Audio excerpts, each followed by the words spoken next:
क्योंकि ਉਹਦੇ ਅੰਦਰ जिन्ने भी लोगों के टेस्ट पास करके जिन्होंने रखिया वो सारे लोग कांग्रेस पार्टी के नाल संबंधित सी। राणा कंवरपाल जी ने ये बैकडोर एंट्री करने की कोशिश की।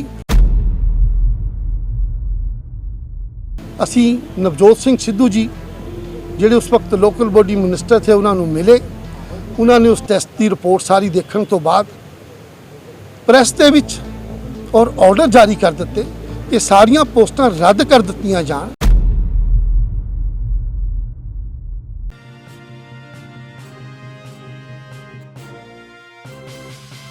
पंजाब विधानसभा के स्पीकर केपीएस राणा भाजपा के निशाने पर।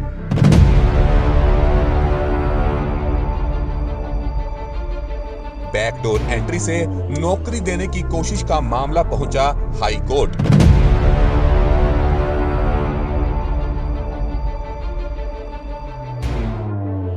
एक क्लास बजट वाली नगर कौंसिल फिर विवादों में।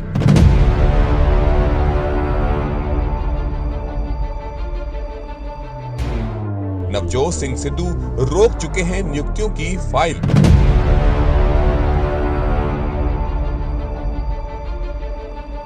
पंजाब में विधानसभा चुनाव की दस्तक मिलते ही कांग्रेस सरकार के विवादित मामलों की परत दर परत खोलने का सिलसिला विपक्ष में बैठी राजनीतिक पार्टियों ने खेलना शुरू कर दिया है।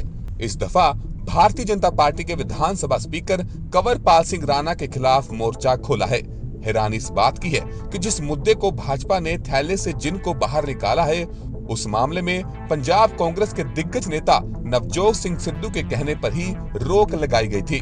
प्रदेश में एक क्लास बड़े बजट वाली नंगल नगर कौंसिल के द्वारा चलाए जा रहे शिवालिक फार्मेसी कॉलेज में कर्मचारियों की नई नियुक्ति को माननीय हाई कोर्ट में चुनौती दी गई है। इस मामले की विस्तार से जानकारी आपको उपलब्ध करवाते हैं।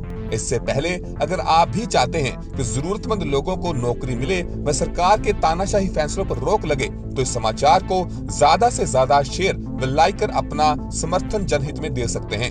आपका ये समर्थन आपके व आपके परिवार का भविष्य तय करेगा।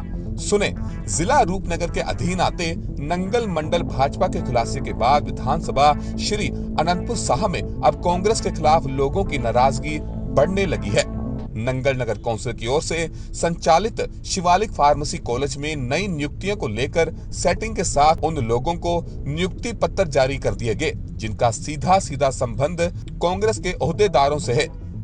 भाजपा ने इस घटनाक्रम को विधानसभा स्पीकर केपीएस राणा के इशारे पर किया जाना बताया जा रहा है, जबकि इस बात की जानकारी जब उस समय के लोकल बॉडी मिनिस्टर रहे व कांग्रेस के दिग्गज नेता नवजोत सिंह सिद्धू के ध्यान में लाई गई, तो उन्होंने तुरंत प्रभाव से इन नई नियुक्तियों पर रोक लगा दी थी। कांग्रेस सरकार का कार्यकाल खत्म होने को है। अब बैकडोर एंट्री से एक बार फिर नौकरी देने की कोशिश का मामला माननीय हाई कोर्ट जा पहुंचा है। भारतीय जनता पार्टी ने खुलासा किया है कि नौकरी को देने के लिए नियुक्ति पत्रों को देते वक्त अगर किसी महिला का पति कांग्रेसी नेता है तो उसकी पहचान छिपाने के लिए उसके पिता का नाम लिख दिया गया है। इसी तरह कई और जानकारियां भी सामने आई है जिस पर अदालत अपना फैसला सुनाएगी। इस मामले में शिवालिक फार्मेसी कॉलेज के प्रिंसिपल की भूमिका को भी निशाना बनाया गया है, जिनके इशारे पर ये सारी नियुक्तियों को किया गया है। आपको यहाँ ये भी बता दें कि शिवालिक फार्मेसी कॉलेज के दो और बड़े मामले भी आने वाले चुनाव से पहले लोगों के सामने लाए जाएंगे, जिसमें आपको बताएंगे कि नगर कौंसिल के लाखों रुपए का बजट का मिसयूज कैसे व किस तरह किया गया। फिलहाल विवाद में आए फार्मेसी कॉलेज के प्रिंसिपल डॉक्टर डीएन प्रसाद ने सभी आरोपों को गलत बताया है। उन्होंने कहा कि माननीय अदालत के फैसले को माना जाएगा व उन्हें लागू करवाया जाएगा। इस संबंध में भारतीय जनता पार्टी के नंगल मंडल के प्रधान राजेश चौधरी ने क्या कहा, ये भी सुने। कि पिछले दिनों के विच म्युनिसिपल कमेटी नंगल ने जो फार्मेसी कॉलेज ਨੂੰ चला रहे हैं उन्हां दियां 60 असामियां भरन दा बीड़ा उठाया सी।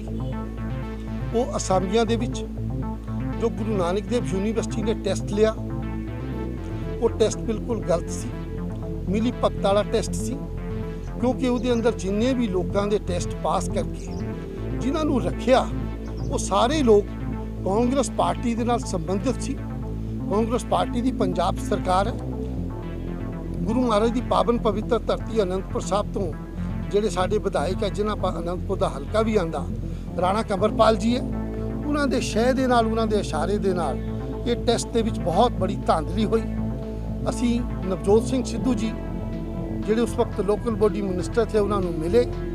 ਉਹਨਾਂ ਨੇ ਉਸ ਟੈਸਟ ਦੀ ਰਿਪੋਰਟ ਸਾਰੀ ਦੇਖਣ ਤੋਂ ਬਾਅਦ ਪ੍ਰੈਸ ਦੇ ਵਿੱਚ ਔਰ ਆਰਡਰ ਜਾਰੀ ਕਰ ਦਿੱਤੇ ਕਿ ਸਾਰੀਆਂ ਪੋਸਟਾਂ ਰੱਦ ਕਰ ਦਿੱਤੀਆਂ ਜਾਣ, ਕਿਉਂਕਿ ਇਹ ਜਿਹੜੀਆਂ ਪੋਸਟਾਂ ਸੀ ਭਰੀਆਂ ਗਈਆਂ ਕਾਂਗਰਸ ਪਾਰਟੀ ਦੇ ਸੰਬੰਧਿਤ ਉਹ ਲੋਕ ਸੀ ਜਿਹੜੇ ਮਿਊਨਿਸਪਲ ਕਮੇਟੀ ਦੇ ਪ੍ਰਧਾਨ ਸਾਹਿਬ, ਜਿਸ ਤਰ੍ਹਾਂ ਅੱਜ ਇਸ ਦੀ ਡੇਟ ਦੇ ਵਿੱਚ ਸੰਜੇ ਸਾਨੀ ਜੀ ਮਿਊਨਿਸਪਲ ਕਮੇਟੀ ਦੇ ਪ੍ਰਧਾਨ ਹੈ, ਉਹਨਾਂ ਦਾ ਬ੍ਰਦਰ ਸੀ।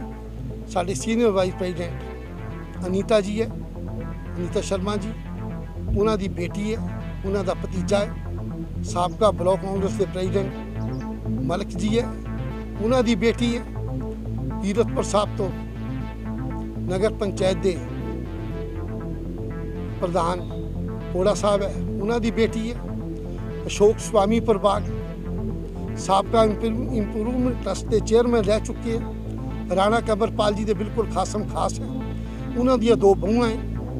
ਇਹ ਸਾਰੀ ਜਾਣਕਾਰੀ ਜਿਹੜੀ ਸੀ ਇਹ ਸਾਨੂੰ ਕਾਂਗਰਸ ਪਾਰਟੀ ਦੇ ਹੀ ਸਾਰੇ ਜਿਹੜੇ ਸੰਬੰਧਿਤ ਕਾਰਿਆਕਰਤਾ ਔਰ ਲੀਡਰ ਹੈ ਉਹਨਾਂ ਨੇ ਆਪਣੇ ਬੱਚੇ ਉੱਥੇ ਰਖਾ ਲਏ। ਇਹ ਪੋਸਟਾਂ ਰੱਦ ਹੋ ਗਈਆਂ, ਅਸੀਂ ਵੀ ਘਰ ਬੈਠ ਗਏ। ਹੁਣ ਰਾਣਾ ਕੰਵਰਪਾਲ ਜੀ ਨੇ ਕੋਰਟ ਦਾ, ਹਾਈ ਕੋਰਟ ਦਾ ਆਸਰਾ ਲੈ ਕੇ ਕਿਸੇ ਤੋਂ ਉੱਥੇ ਇੱਕ ਰਿਟ ਦਾਇਰ ਕਰਵਾਈ ਕਿ ਸਾਨੂੰ ਟੈਸਟ ਅਸੀਂ ਪਾਸ ਕੀਤਾ ਵਾ, ਸਾਨੂੰ ਜਿਹੜੀਆਂ ਇਹ ਨੌਕਰੀਆਂ ਮਿਲਣੀਆਂ ਚਾਹੀਦੀਆਂ। ਔਰ ਪ੍ਰਿੰਸੀਪਲ ਫਾਰਮੇਸੀ ਕਾਲਜ ਔਰ ਲੋਕਲ ਬੋਡੀ ਪੰਜਾਬ ਨੇ ਹਾਈ ਕੋਰਟ 'ਚ ਜਵਾਬ ਦੇ ਦਿੱਤਾ ਕਿ ਸਾਨੂੰ ਕਾਲਜ ਦੇ ਵਿੱਚ ਸਟਾਫ ਦੀ ਜ਼ਰੂਰਤ ਹੈ, ਇਹਨਾਂ ਨੂੰ ਲੈਟਰ ਦੇ ਦਿੱਤੇ ਜਾਣ, ਨੌਕਰੀਆਂ ਤੇ ਰੱਖ ਲਿਆ ਜਾਵੇ, ਸਾਨੂੰ ਕੋਈ ਇਤਰਾਜ਼ ਨਹੀਂ। ਰਾਣਾ ਕੰਵਰਪਾਲ ਜੀ ਨੇ ਇਹ ਬੈਕਡੋਰ ਐਂਟਰੀ ਕਰਨ ਦੀ ਕੋਸ਼ਿਸ਼ ਕੀਤੀ। ਮੈਂ ਭਾਰਤੀ ਜਨਤਾ ਪਾਰਟੀ ਨੰਗਲ ਮੰਡਲ ਦਾ, ਅਨੁਜ ਠਾਕੁਰ ਜੀ ਮੇਰੇ ਨਾਲ ਹੈ, ਸਾਰੇ ਕਾਰਿਆਕਰਤਾ ਔਰ ਲੀਡਰ ਸਾਹਿਬਾਨ ਬੈਠੇ ਹੈ। ਅਸੀਂ ਇਹਨਾਂ ਦੇ ਸਭ ਦੇ ਧੰਨਵਾਦੀ ਹਾਂ।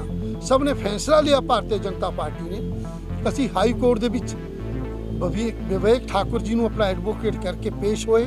ਅਸੀਂ ਉਹਨਾਂ ਨੂੰ ਕਿਹਾ ਕਿ ਪੋਸਟਾਂ ਜਿਹੜੀਆਂ ਰੱਦ ਕੀਤੀਆਂ ਸੀ ਇਹਨਾਂ ਦੇ ਸੰਬੰਧ ਜਿਹੜੇ ਹੈ ਰਾਣਾ ਕੰਵਰਪਾਲ ਜੀ ਦੇ ਪਹਿਲੀ ਕਤਾਰ ਦੀ ਜੋ ਲੀਡਰਸ਼ਿਪ ਹੈ ਕਾਂਗਰਸ ਪਾਰਟੀ ਦੇ ਵਰਕਰ ਦੇ ਹੈ, ਇਹ ਆਉਣ ਵਾਲੇ ਸਮੇਂ 'ਚ ਫਾਰਮੇਸੀ ਕਾਲਜ ਨਹੀਂ ਕਾਂਗਰਸ ਪਾਰਟੀ ਦਾ ਦਫ਼ਤਰ ਬਣਨ ਵਾਸਤੇ ਜਾ ਰਿਹਾ ਹੈ ਕਾਲਜ। ਹਾਈ ਕੋਰਟ ਨੇ ਸਾਨੂੰ ਸੁਣਿਆ, ਸਾਤੋਂ ਕਿਹਾ ਕਿ ਇੱਕ ਲਿਸਟ ਪੇਸ਼ ਕਰੋ।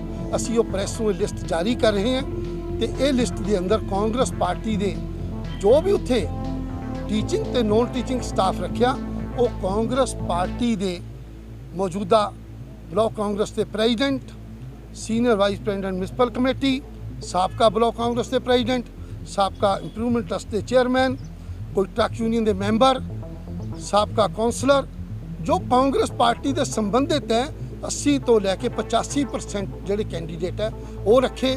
ਮੇਰੀ ਪ੍ਰੈਸ ਰਾਹੀਂ ਇਹ ਬੇਨਤੀ ਹੈ ਕਿ ਇਹ ਬੜਾ ਵੱਡਾ ਇੱਕ ਸਕੈਂਡਲ ਹੈ। ਕਾਲਜ ਨੂੰ ਬੰਦ ਕਰਾਉਣ ਦੀ ਨੀਤੀ ਹੈ। ਨੰਗਲ ਦੀ ਜਿਹੜੀ ਜਵਾਨੀ ਹੈ ਉਹਨੂੰ ਬਹੁਤ ਬੜਾ ਨੁਕਸਾਨ ਹੋ ਸਕਦਾ ਅਗਰ ਇਹ ਕਾਲਜ ਬੰਦ ਹੋ ਗਿਆ। ਇਸ ਕਰਕੇ ਹਾਈ ਕੋਰਟ ਦੇ ਵਿੱਚ ਇਹ ਜਿਹੜਾ ਨਲਾਇਕ ਸਟਾਫ ਭਰਤੀ ਕੀਤਾ ਜਾ ਰਿਹਾ ਸਿਰਫ ਇੱਕ ਤਨਖਾਹ ਤੇ ਇੱਕ ਨੌਕਰੀ ਦੇਣ ਵਾਸਤੇ, ਇਹ ਪੋਸਟਾਂ ਰੱਦ ਕੀਤੀਆਂ ਜਾਣ ਔਰ CBI ਦੀ ਇਹਦੀ ਇਨਕੁਆਰੀ ਦੀ ਆਉਣ ਵਾਲੇ ਸਮੇਂ 'ਚ ਮੰਗ ਕਰਾਂਗੇ। ਜਿਹੜੇ ਪ੍ਰਸ਼ਾਸਨ ਦੇ ਵਿੱਚ ਤਾਕਤਵਰ ਲੋਕ ਬੈਠੇ ਹੈ ਉਹ ਸਾਡੇ ਕਾਲਜ ਨੂੰ ਤਰੀਕੇ ਨਾਲ ਬੰਦ ਕਰਨਾ ਚਾਹੁੰਦੇ। ਅਸੀਂ ਔਰ ਜਿਹੜੀਆਂ ਪੋਸਟਾਂ ਭਰੀਆਂ ਇਹਨੂੰ ਅਸੀਂ CBI ਦੀ ਇਨਕੁਆਰੀ ਕਰਕੇ ਦੋਸ਼ੀਆਂ ਨੂੰ ਸਜ਼ਾ ਵੀ ਦਿਵਾਵਾਂਗੇ। ਇਹ ਸਾਡੀ ਬੇਨਤੀ ਹੈ। ਜੈ ਭਾਰਤ, ਜੈ ਪੰਜਾਬ, ਜੈ ਨੰਗਲ, ਭਾਰਤੀ ਜਨਤਾ ਪਾਰਟੀ नगर मंडल। जय माता दी, जय माता दी।